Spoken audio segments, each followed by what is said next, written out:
Tiki Barber, former Giants running back. Could you give me a couple of carries right now if I needed it? Maybe 3. All I right. played flag football 2 weekends ago. Part of a outing that I was booked for. And literally about 20 minutes into the game, I said, what in the hell was I thinking trying to make a comeback a year and a half ago? My body is still hurting. But the difference between being in shape and football shape, Yeah, of course. what is that? It's consistency and being able to stand up the next play. And you see that in young guys who get a chance to get into a game, a la David Wilson early in that game last week or yesterday. You saw him starting to wear down a little bit. And that's just because he hasn't had the repetition. It's hard to train to carry the ball 20 times a game or to carry the ball even 15 times a game because of all that takes place, from running to getting hit to getting off the ground to intellectually and mentally knowing who you have to block. It wears you out. And if you haven't done it, it's hard to get used to it. What do you think of my suggestion, Adrian Peterson's knee on the cover of Sports I think Illustrated? it's a fantastic issue. We were just talking about him with Bob sitting over in the man cave couch. By the way, I love this place. Yeah. I can't tell what I like most, whether it's the Doctor Who box over there, or the barber chair, or the Tasteful Nudes book that you have on the ground back here. But I love that you have a Giants helmet. But when I think about Adrian Peterson, first of all, I remember him as a rookie, thinking how special he was when he ran, because he'd get to that point where he'd start dipping his head like he was a horse, and you knew he was gone. And then after that injury, you figured, he'll be an average back from here on out. He's going to be gimpy on that leg. He's not going to trust it. He's going to feel like, one bad cut or one hard cut, and it's going to tear again. But it's been nothing but opposite of that. And I agree with Sports Illustrated, your idea with Sports Illustrated, because his return is nothing short of remarkable. He's better than he was. And I don't know if that has to do with him having to slow down a little bit and you see things better. When you get hurt, you kind of have to rethink your aggressive personality as a runner. And I think he may have slowed down, which has actually made him a better runner because he still has a breakaway speed. Clearly, and you alluded to this, at the top a little bit ago in the top of this hour, he is the league MVP. I don't care if you hate the Minnesota Vikings. I don't care if you don't like running backs being MVP. He is by far and away the best player in the National Football League right now.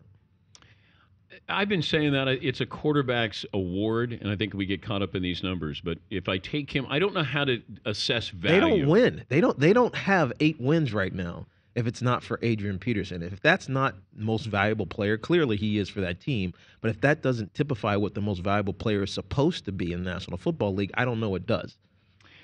When I mentioned you were going to be on the show, I automatically get a reaction.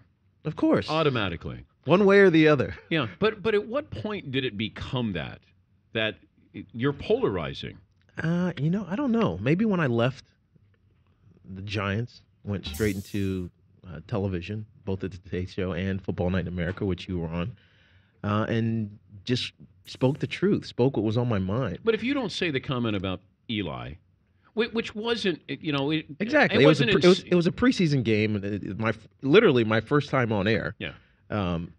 Nobody saw it because it was a second half or halftime, I think, of a preseason game. But you were talking about his personality as a exactly. leader. Absolutely. It had nothing to do with his ability on the field, because it was clearly evident to me and anyone else who was around the Giant organization at that time, that every year he was getting exponentially better. Right? I remember the first 8 games that he played. They were horrendous, literally horrendous.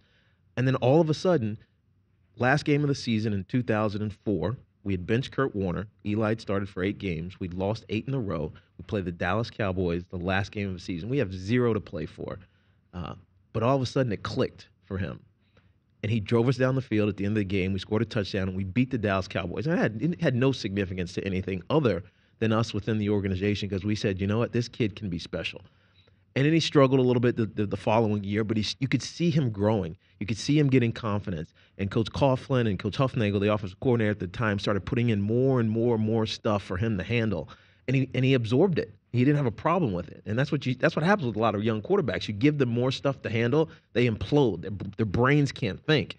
But how did you get to a point where you're polarized? And you criticize. Here's why. Because they won a Super Bowl that year, right? And they played horrible the year after I retired until they got hot. and they got hot because of Eli. And so in the press's mind, which shapes perception, as we all know, it doesn't matter if that's reality or not. In the press's mind, it was my opinion of Eli versus the actual Eli. Now let's be perfectly honest. Every single one of those press folks, New York media, tabloids, rags, bloggers, journalists, they had the exact same opinion of Eli Manning.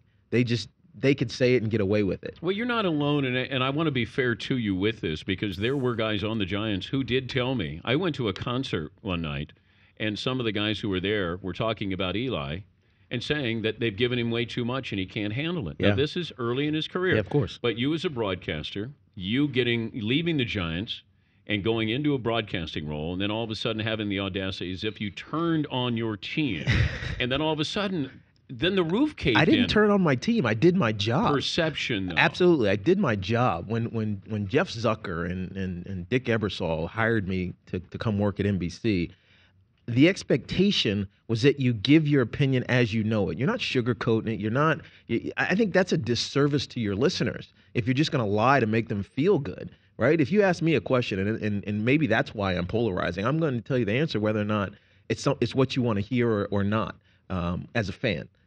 Me, as someone who has viewed journalism as something that to take seriously, it's not I'm just sitting here, I look pretty, I played a game for a long time, and now I have the credibility to talk about the game. It's not true.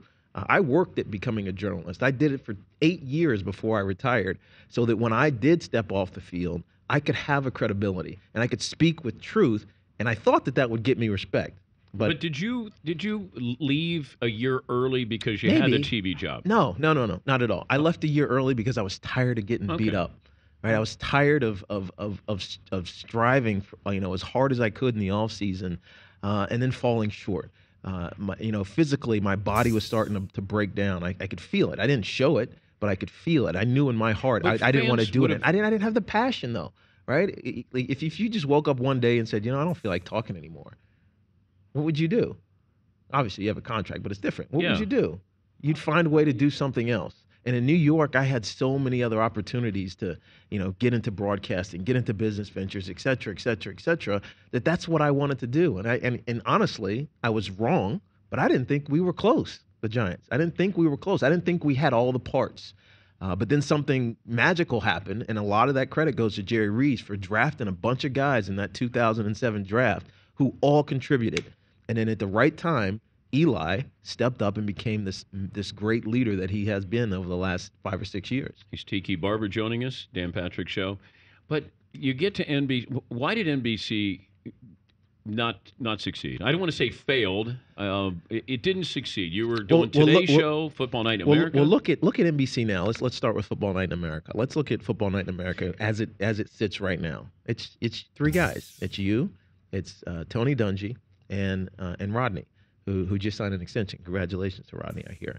He's doing a fantastic job. That's the right formula. When I got there, it was me, Chris Collinsworth, Bus, you, Bob, Keith. It was 12 people, right, in the studio, and there's just not enough airtime. You're only on the air for 47 minutes. Yeah, it's an hour show, but it's 47 minutes, and most of that is highlights, and half of that people aren't watching because the 4 o'clock game is still on. So I didn't really have a role on the sports side, and that was the side where people knew me because it was organic to me, right? They understood that I was a sportsman. I played football, so this is where I could talk and could gain credibility as a broadcaster there. I just didn't have an opportunity, and it never fit right.